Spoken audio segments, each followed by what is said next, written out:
This lovely Monday morning, the 4th of July, 2022. We have a new guest in the studio, nominated member of parliament. Before we welcome and introduce him to the show, let's hear the day's proverb, City. Yes, the day's proverb is from Namibia. If you want to make God laugh, tell him about your future plans. If you want to make God laugh, tell him about your future plans. Mweleze mpangilio. And in the details. Look at him like, hey. Ndio umepanga, eh? Sawa. Endelea. Mheshimiwa, what do you think of the proverb? Perfect. And very true. Kweli, eh? Yes. Why? You can wake up today with a lot of plans, but end up in hospital. Worst, you can end up in mortuary. So, God must laugh when you tell him your plans. When you think you are the one who is going to be We are sorting out control. everything. I'm telling you, destiny and fate is like there is a remote control that control human beings. And you have absolutely no idea What is happening? what's happening. The Honorable David Ole SANKOK is a nominated member of parliament. He joins us now in the studio. Good morning. Morning to you. Welcome to Kenya's biggest conversation and the hot seat of the Situation Room. Thank you. Sasa, it's been a while since we started looking for you, but it's always a good thing whenever it comes to fruition. As you have said, Eh, it's God that control our plans. kabisa, So this is the day that the Lord have made. kabisa, And I'm here.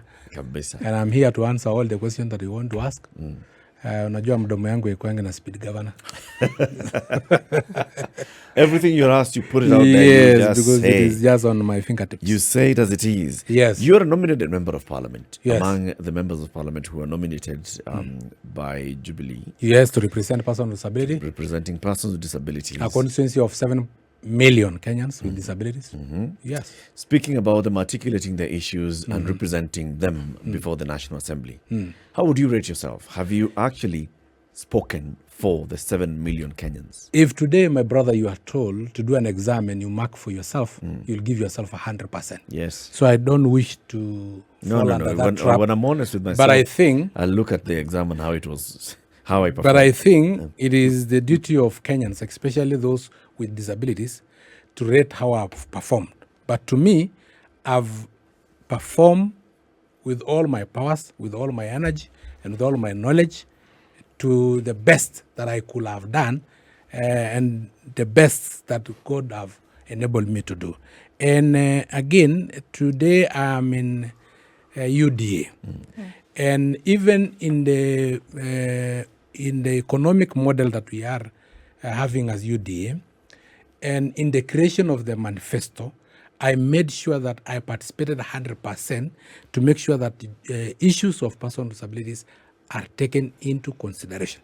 When I was in parliament, I was rated in 3 years consecutive as the best performing male member of parliament.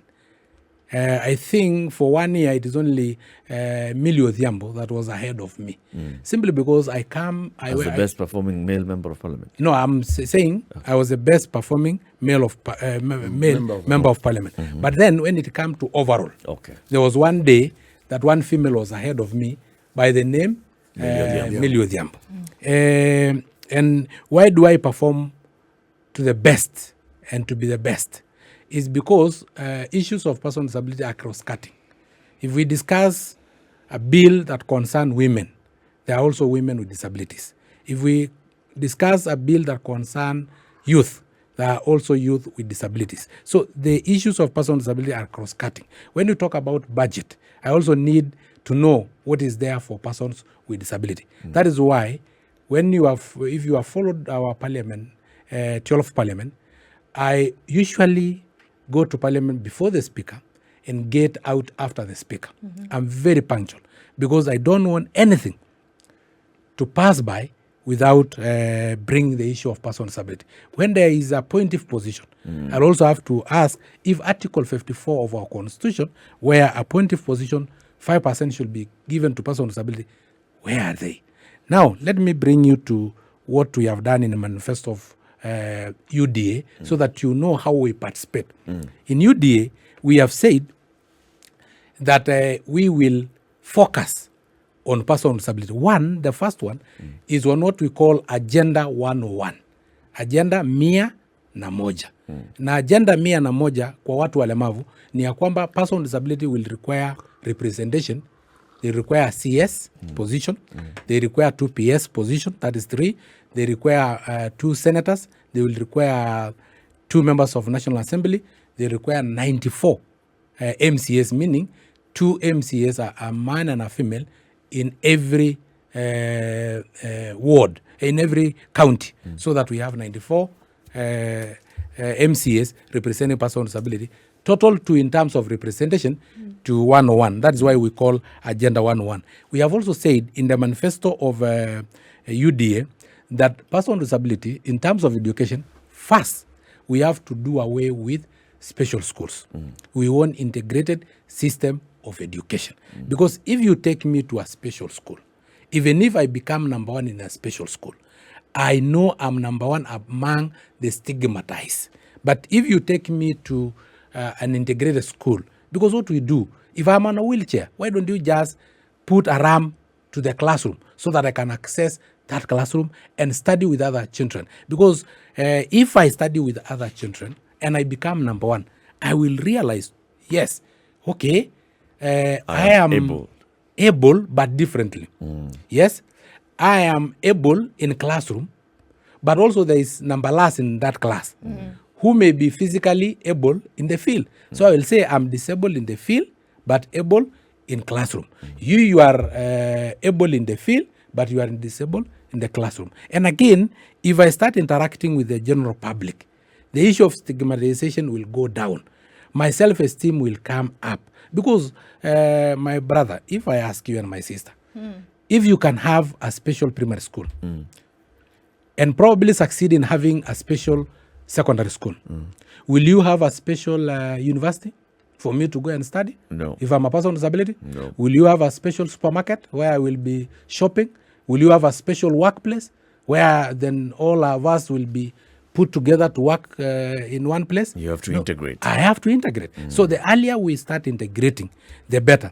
We have also said the sign language, as it is now, should be examinable by a NEC, so that all kids that are going to school can study 3 languages. That is English, Swahili, And sign or language. sign language. So that even that teacher can be in a classroom where there are deaf students and those who can hear. So you can talk at the same time sign. Yes? Uongee na pia uongee na lugha ya ishara kwa ule mwenye asikii ajue kenye unasema na ule mwenye anasikia asikie kutoka kwa mdomo yako. So we have said that in that manifesto. We have also said in that manifesto of UDA that when it comes to manufacturing, we also need person with disability to participate in the manufacturing industry. And we have said we don't need to have money to be allocated money. What we need is so simple, is that in Kenya, there are 400,000 wheelchair users. And each wheelchair costs approximately 30,000. 30,000 times 400,000, that is 12 billion. Meaning, Kenyans are sitting on a metallic gadget worth of business, 12 billion. If you add crutches, the ones I have, calipers, the one also I have, hearing aids, and you add white canes and others, we have a business worth 100 billion with a ready market, because there are 7 million Kenyans with disability. So if we invite investors to invest on manufacturing of assistive devices, mobility devices of person with disability, they will have a business worth 100 billion. They will have a market bigger than Nairobi, because Nairobi is 6 million, Kenyans with disability are 7 million. So in that, we also participate in the manufacturing industry. We have also said in that manifesto that all market stalls, 5% should be allocated to person with disability. We have also said businesses licenses fee should be waived for person with disability in counties for at least 2 years, because we have a vicious circle of poverty among persons with disability. They have been marginalized for a long time. To bring them to par is just waive that business license for them for 2 years.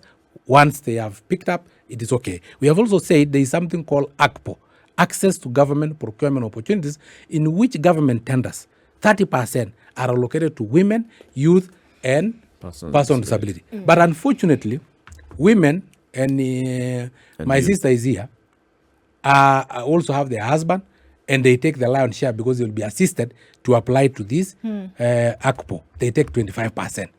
Youth, because they are faster than us, they will take 4.5%.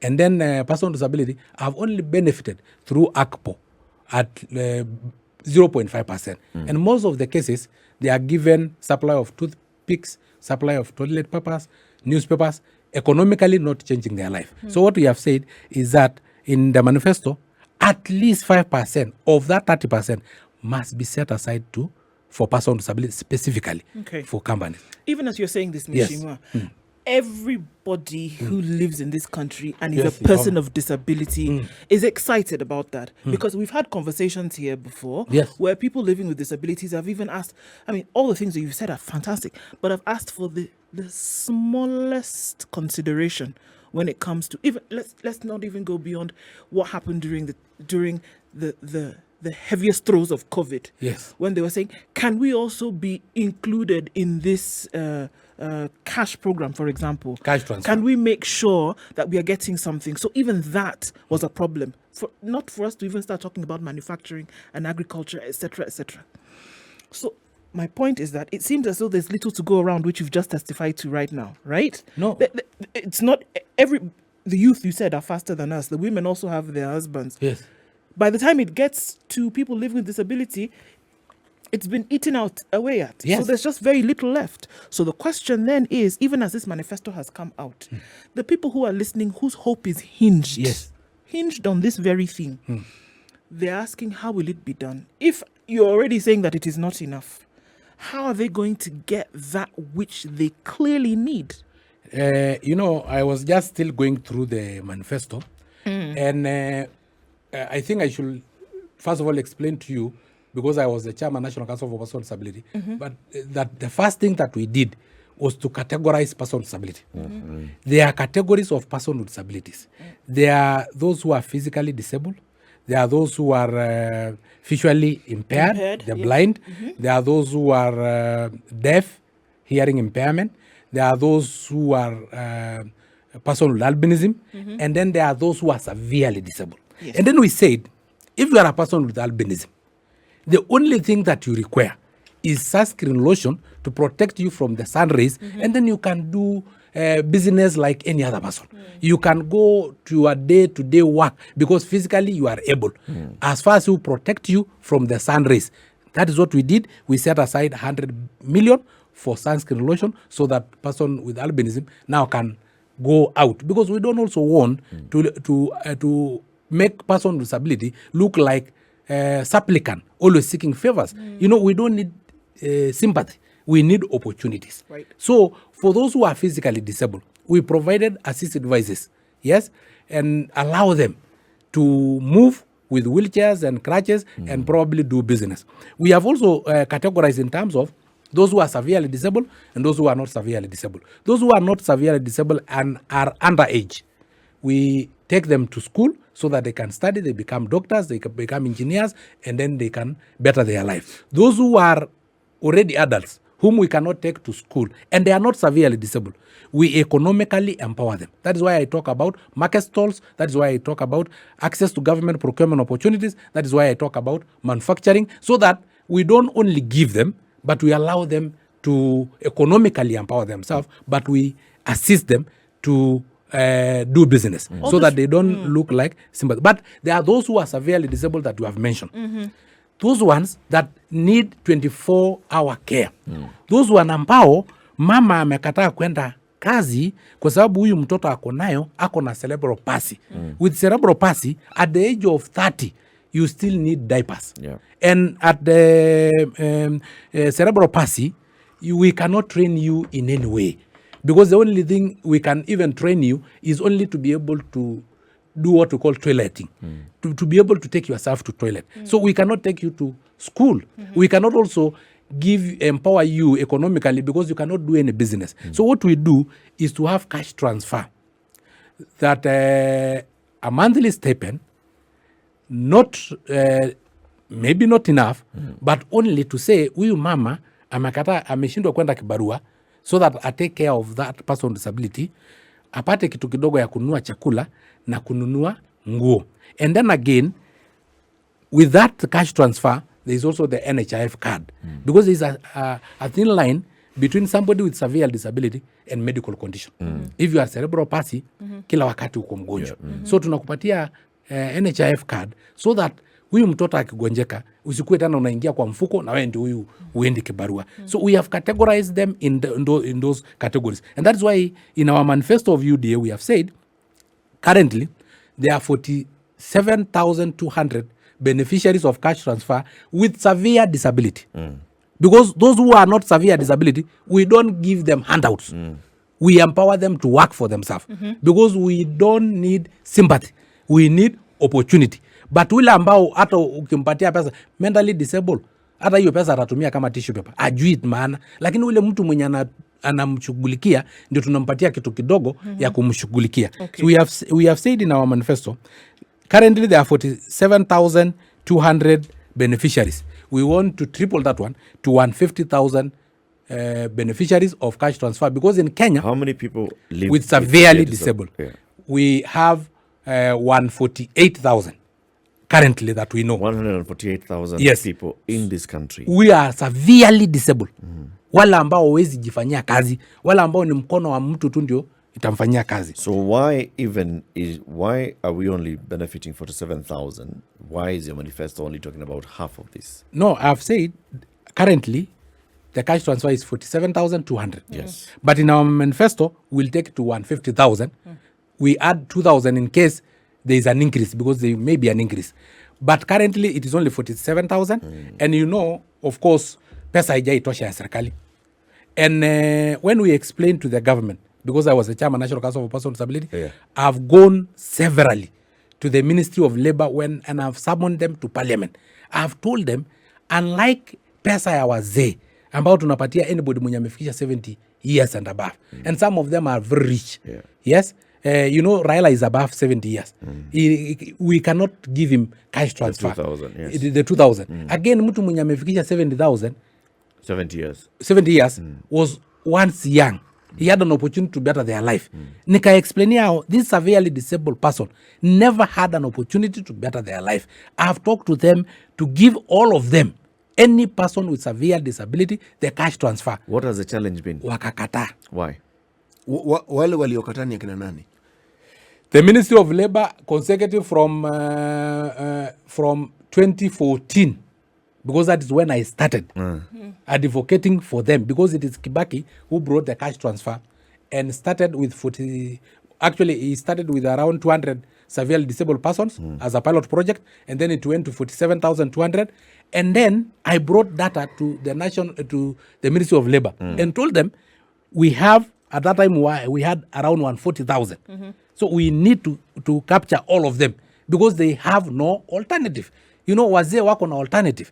They had an alternative to better their life when they were young. What has the government been responding? What's the response from the government? The government response have been that they don't have money. There was a time that we had an argument in Parliament because they say they don't have money, yet they were only capturing at that time 38,000 older persons. All of a sudden, they are capturing around 1 million older person who need the money more than the other. It is severely disabled. So how do you capture 1 million older persons in cash transfer and leave the severely disabled persons without giving them cash transfer? That is been our argument. And that is why when I had an opportunity now to be part of the manifesto of UDA, that was my number one point. Now, when you go to the other points of our manifesto, is the issue of sports. That in Kenya, we consider able-bodied medals as if they are better medals than those with disability. For me, I don't think there is a medal that have a disability. And in, for instance, Paralympic versus Olympic.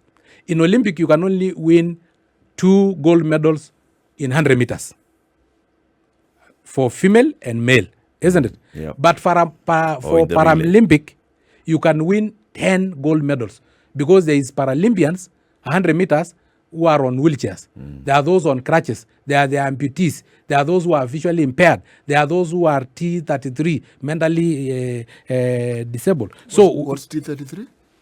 T33 mean at a certain category who are actually developmentally disabled. They're mentally. They are disabled. incapacitated. Yes, okay. And they also compete and they get gold. And there is no gold that have a disability. So what we have said in our manifesto is that when we have school competition, sports, they must also be sports for persons with disability nurtured from the young age. Because currently we don't have that, do we? No, we don't have. Schools of persons with disability don't compete in so in sports. the national sports calendar for schools, we don't have the calendar of persons with disability. We don't have that category. Unakuja tu unaonekana wewe umevunjika mguu, utaweza kimbia. Unawekwa kwa kiwanja at older age, unashindana kidogo na unaona we still win medals. Let me give you an example, because in Rio 2016 Paralympics, there was Olympics and there was Paralympics. There were 78 athletes of Olympic and they only won 13 medals. That means 14%. There were only 9 athletes of Paralympic and they won 6 medals. That is 70%. So in that scenario, who is disabled? Who should give more? Who is disabled? Get more priority? Yes, who is disabled? Who should get more priority? Let's take a break on that note. 29 minutes after 9. This is Kenya's biggest conversation. The Honorable David Ole SANKOK is a nominated member of parliament representing persons with disability. We are talking about the plight of persons with disability and what we should expect and what we should be demanding of the next government, either at the national level and the county level, especially to address the plight of persons with disability. This is the Situation Room, the only way to start your day. Eric Latif, Ndu Oko, C.T. Muga, and our guest, the Honorable David Ole SANKOK, Member of Parliament. We are talking about how to mainstream the issues of persons with disability in our politics and making sure that as we talk, as we interview our prospective candidates for the next election, we're also looking at what they consider and what they think about persons with disability. Interesting statistics that you're giving us here. 148,000 people living with severe disability in this country. They require constant care, 24-hour care from their caregivers, be it their parents, be it their siblings, be it the extended family, and yet only 47,200 are currently benefiting from the 2,000 shillings a month, which doesn't necessarily come every month, right? Yeah, every 2 months. Yeah, they are not actually even getting that regularly as they should, are they? And then there are very many other people with other forms of disability who should be getting other forms of support into getting access to opportunities in the country. They are not. In the years that you've been a member of parliament, especially on this one of looking at budgetary allocation and support for persons with disability, how have you reached out to your fellow members of parliament? Because you see, parliament is about debate and convincing your fellow parliamentarians so they can vote with you. Have you made any attempt to have them vote with you, either in bills brought before the House, in voting in a certain way? Have you? I think if you are very attentive when we have debates, I'm very popular among all our members, either from the other side of the political divide and from my side of the political divide. ODM members are my great friends and great supporters, and occasionally we have made sure that we have ensured that, first of all, Article 54 of our Constitution is met, that demand that appointive positions should be reserved for 5% of them should be reserved to persons with disabilities. Again, there was a bill, an amendment to the NHIF bill, which now we have put into the UDA manifesto, in which we want provision of assistive devices to be covered by NHIF, because it beat logics for you to travel from Peketoni or from Turkana to come to Nairobi to get an assistive device, let's say crutches, that cost 1,500. yet your transportation alone is 10,000. It does not make any sense. And again, when you come to Nairobi, you'll be told, hatuna hiyo, Kenya tuko nayo ni hii. So you end up becoming more disabled. Because if today I come to Nairobi and what they have is a wheelchair, they'll give me a wheelchair. Practically, I will not be moving. I will not be mobile. So I will end up becoming more disabled. But if they gave me crutches, I'll be exercising as I move around. Yes? So that one is better for me. If today you come to Nairobi and you are given a shorter crutch than what you actually require, then you will be walking bending. That will cause your back to bend and cause kyphosis or lordosis and end up creating more disability than what you already had. That is why we have said NHIF should cover provision of assist devices so that I go to the health center that is next to me. They know that their catchment area, they have 20 persons with disability. Yeah. 2 of them require auxiliary crutches. Those are armpits. The other one require elbow crutches. There are one that require a wheelchair, and this is the size of the wheelchair they require. So once they come with the NHIF card, they take the wheelchair, they will replace the same customized wheelchair in case the other one get damaged, they will get it there. So by that, we will make sure that they get the right prescribed assist devices for every individual and again get closer to themselves. That bill was supported by all members of parliament, but during that reading, unfortunately, we were caught by time. But we have now put it in our manifesto. Wait, in so the it did UDA not manifesto. go into the NHIF? It did not bill go that through got because signed? we were caught by time. We were in the third reading. And then parliament ikafika mwisho. But we have now put it in our manifesto in UDA. If God willing, UDA form the government, then it will be part of the law that will be there. Okay. And again, you know, persons with disability don't pay taxes. Because we said, unlike a farmer who walk around majestically and with a swag, without necessarily paying for that swag, for me to be able to walk, I have to buy my crutches. So the government waived my taxes so that I can use my taxes to buy my legs, because you don't buy your legs. Again, in Kenya, person with disability import vehicle duty free. Because unlike for you, where a car is a luxury, for me it may be a necessity. Because you can walk for 500 meters, for 1 kilometer, but for me, when on a wheelchair, I cannot even walk for 100 meters. So I will require that car as a basic need, not as a luxury. That is why the government does not charge any taxes. Again, in ministries and departments and agencies of the government, there is what we call performance contracting. For you to get marks, you must also show as a ministry and a department and an agency of the government how you have maintained person with disability. Kenya Sign Language is the third official language of Kenya, examinable by NEC, the Kenya National Examination Council. So today, a student, a people in class 8 or form 4 can choose either to do English and Swahili or to do English and sign language and still get the marks, so that we get so many people in all fields, because pupils who are through secondary school or primary will go other study to become doctors, engineers, and producers like you. So as many as possible people know sign language, so that when that person who is deaf walk into a hospital, at least there is one doctor or one nurse who can communicate with them confidentially. Do you think Parliament has enough representation of persons with disability? Are you enough? Of course, we are not enough, because according to 5% representation, if you say 349 members of Parliament, then 5% of 349 is around 15, around 17. And how many are you? Currently, we are 12.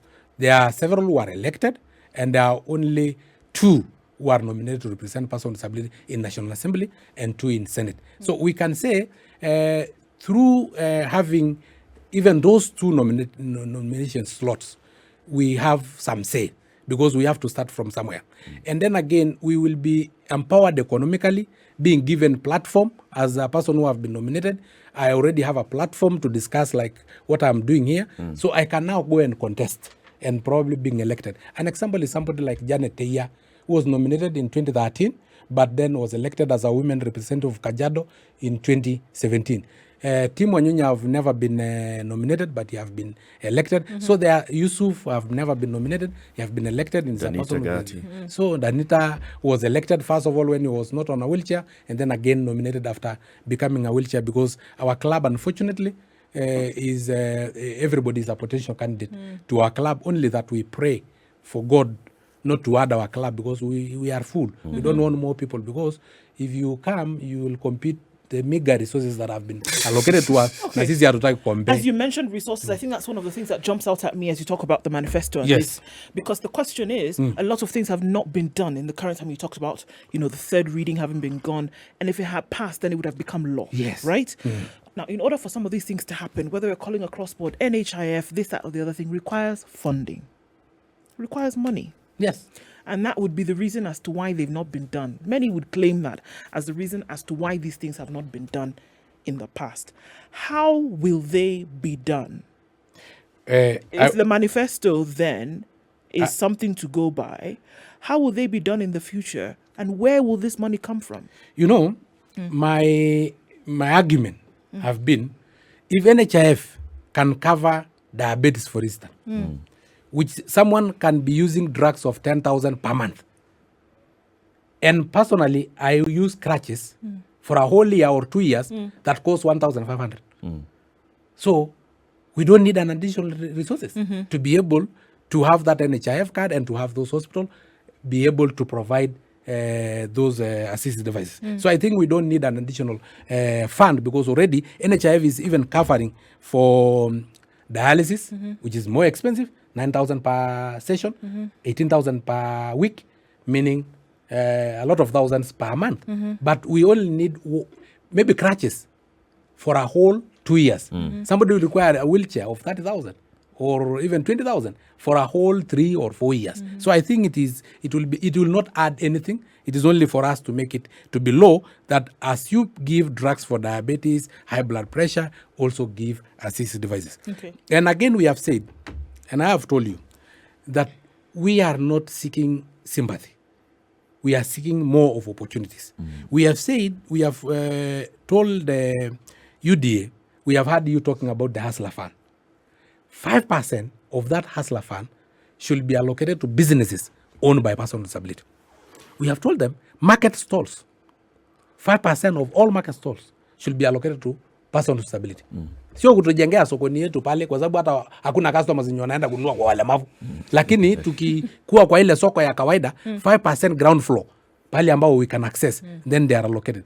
In the affordable housing, all the ground floors should be allocated to persons with disability. We have also told them that in the manifesto, in all bursaries, CDF, national government bursaries, county government bursaries, 15% should be set aside for pupils with disability, so that they don't drop out of school because they don't have plan B. You have plan B. You can be a watchman, by the way. But me siwezi kuwa watchman. Watavunja hii mguu ingine moja niko nayo. So jamini, mimi nisomeshwe ndio niweze kufanya kazi. Have you also engaged with the other campaigns? So yes, you of course are in UDA, so you've been dealing with the Kenya Kwanza campaign and the Kenya Kwanza manifesto. But has your message as persons living with disability also gone to the Azimiya campaign, to Wajakoya campaign, and to Wahiga Mwaura? Wajakoya is funny because he's dealing with highness. And person with disability hatuwezi kimbizana na highness. I don't know atashika namna gani. We only have 10,000 highness in Kenya. Hata tukishika yote, unajua hiyo vitu yenye anatoa. It will only be around 1.2 billion Kenya shillings. Now you'll use 600 million kufukuzana na haina. And haina serve a lot of work pale, kwa sababu hiyo ndio huwa biological cabbage collectors. Ile chakula yote imeoza ndio wanakole. Sasa sijui kama tutaweka malori ya kwenda sasa collect hiyo baada ya sisi kudeal na hyenas. I don't know how the ecosystem will be balanced without the hyenas. Anyway, we are not going there. So, I will only go to a place where I've been given audience, where I've been given a platform, where I've been given hearing. Now, the Deputy President, I've been courteous enough. In fact, between 2014 and 2017, I had an office as the Chairman National Council for Persons with Disability, within Harambee House Annex, within the DP's office, where then every now and then I can tell him what we require as person with disability. What we had achieved, like the tax exemption and other issues, is because of the good relationship that we had with the Deputy President in the first term of Jubilee, and I was the Chairman National Council for Person with Disability, so that we can negotiate with them. So when you ask me about Azimiya, I may not be aware. But if they need my point, and that's why I'm here, because I know everybody is listening. Even the Azimiya brigades are listening. I've severally called leaders from even of person with disability who are aligned to Azimiya, and I've explained to them. But Honorable SANKOK, yes, you are in the parliamentary caucus of members of parliament with disability. Yes. You have said, Mheshimiwa Wanyonyi, he's in Azimiya. Yes, I know. Denita Gati is in Azimiya. Yes. Have you, as a caucus of parliamentarians and as leaders of persons with disability in this country, come up with your own demand when we are list pushing for and this, then said, wewe SANKOK, peleka kwa Kenya Kwanza. Wewe Denita Nanani, peleka kwa Azimiya. Have you done that? I've met with them severally. I've explained my points because naturally they know that I'm more experienced, having been the Chairman National Council for Person with Disability, the Chairman East African Council for Person with Disability. So we have met as members of Parliament. I've even called, like somebody called Nixon Kakiri, who is deaf and is in the Azimiya campaign. I've called most of them and told them, okay, as you support Azimiya, please make sure that these issues are captured in your manifesto so that we get. But I've seen them more of handouts, in that little manifesto that I saw from Azimiya. There was more of handouts than actually what we require, empowerment. So I don't know, but you can only ask me from where you've presented, where I have the voice. Are you vying this time to No. be elected? No. Would you wish to be nominated again? Let us first of all deal. That's more personal. Yeah. Let us first of all deal. Are you vying as a member of parliament? You have said no. Yes. Would you like to be nominated? I'm asking this because you even said yourself, and it was widely circulating. You were complaining about the culture of handouts in this country. Yes. And you said, in fact, for this reason, people come asking you for money all the time. You can never seek elective office. Now, my brother, you are going a bit too far. Because, but if you need, I will tell you, my duty and my mission was to make sure that I support William Ruto. Once he becomes the president, I'll be certified because I know persons with disability needs will be captured. And again, the issue of contesting or not contesting is a personal decision. I decided this time around not to seek any elective position. I need to do a bit of my businesses, because I started engaging in the advocacy of persons with disability at a very early age. So I never had time to also... Personal development. Personal development. So that is what it is. So on the issue of mobility devices, we have told the UDA that all mobility devices that are imported should be exempted from duty. How will you hold them accountable? The other very important If they get to office... Yes. And let's assume that Kenya Kwanza actually wins. William Ruto is sworn in as president. Yes. Okay? The manifesto that has been presented that contains all these issues is now to be implemented. How will you hold them accountable? Because we started first of all... How will you make sure that they deliver? We started first of all with an economic charter in which we sign and they sign. So if I cannot hold you accountable under your signature and under your pronunciation, because they signed the economic charter for persons with disability, all the issues that we have given them had been captured in their manifesto. So orderly they have explained that they have captured, and in written they have signed. That's what I'm asking. In that document, is there a clause that says this is how we shall make sure that you deliver? Once we have signed a charter, I think, then if you don't implement, surely even Kenyans will start now saying, every contract if we cannot clause, man. If we cannot hold you accountable under your signature, yes, or from your words that you have pronounced during the launch of the manifesto, then it wouldn't be the first time somebody has used words and then did not come through on the promise that they've made through their words. Give me an example. Oh my goodness, I don't even know where to start from now. In 10 terms years, of, 10 I have years. said I'm going to do something and then I didn't actually do it. Okay. Because what you're saying now is by virtue of the fact that somebody has said, I am going to take you for lunch, CT, at 2:00. Yeah.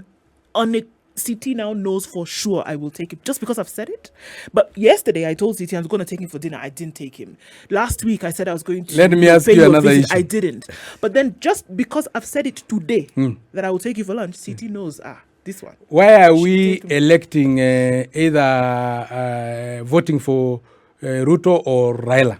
It's because of their manifesto that they have promised Kenyans. Actually, But no. no. Actually, we are saying wait. for real that No. that time has passed because we have seen historically that anybody has said something and has not done it. So we are saying today, and that's why we're asking the questions that we're asking today, that it cannot be words anymore. Wait, is there And a clause? how are you guaranteed that these words that Mheshimiwa, have been spoken there is no will election actually in be this done on? country, Oh no.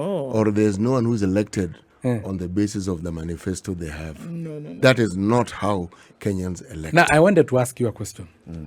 Now, because we are going to voting, there are things that have been promised to women, youth, and everybody. They're always Do they have a promised. clause? Because you are asking now for person with disability if there is a clause. So I'm asking you, if the youth have a clause, then I will go and seek for the clause. But if they don't have, then all of us will now take them by their signatures and by their words. How can Well, we- let me ask you how the can we question. hold? How can we? Because you are going to be like me, Yes. just a voter in this election, right? How do you and I, David, hold these people that we're going to elect to account? We will have a representative in National Assembly. Some of these policies will go through National Assembly, will go through the Senate, we'll have a representative in the County Assembly, and so on. Now, because I am seeing time is running, there's also an important thing that we had said. National Council for Persons with Disability currently, yes, have 1.8 billion Kenya shillings. Forward. 1.2 billion go for cash transfer. 200 million go for salaries. 30 million for AGPO LPO financing. 100 million for albinism. 100 million for autism. 50 million for assist devices. 50 million for bursaries. 50 million for infrastructure. 30 million for economic empowerment. That is for the entire country, 47 counties. That's currently as it is. As it is. Okay. If you talk about assist devices, 50 million for the entire country. Yet I have told you wheelchair users alone are 400,000. Meaning they need 12 billion. That is very little money. So what we have suggested, because saa zingine pesa haipatikani, is that there is something called National Disabled Fund of Kenya, which have assets, including Rehema House in Westlands, Rehema House in CBD, and Rehema House in Ngong Road. They have a lot of assets. Yet this fund is never oversighted by Parliament. It is under State House. Imefichika. Unasikia? Nimeuliza mara mingi maswali ili iletwe bunge ili tujue hii pesa inatumiwa kwa nini. So we have suggested that this fund should be merged and put under National Council for Persons with Disability so that it will have a parent ministry called the Ministry of Labour and Social Welfare and be oversighted by Parliament, because these are billions of shillings that can go to assist persons with assist in the disability. persons with Because we have to give solutions. That hata kama pesa hamtapata pale, Iko kuna hapa. pahali pesa iko hapa, toeni ingi hapa. Good point. David, thank you very much for coming. Next time, come now and tell us about the politics of... Before I go, Around. I've had this clip going around about the slap. Yeah. And I want just to tell you to read Proverbs 27:6. What A does it say? slap from a friend is better than a kiss from an enemy. You remember the kiss of Judas Iscariot? Iscariot. Yes. Is the one that imetuweka kwa hii mashida yote na mataabu kwa sababu of that kiss. Yet the slap of Jesus Christ when he slapped those guys wenye walikuwa wanauza mboga ndani ya kanisa na kuuza kuku na mayai ndani ya kanisa took them to heaven. So at times, yes, I'm not saying, because in any case there was no slap in the first place. But you're It saying was that just had it happened, it would have been a good thing. Had it happened from a friend, Yeah. it will have been. So but it did not happen. so the friend So they are fails. just rumors. So the friend failed his friend.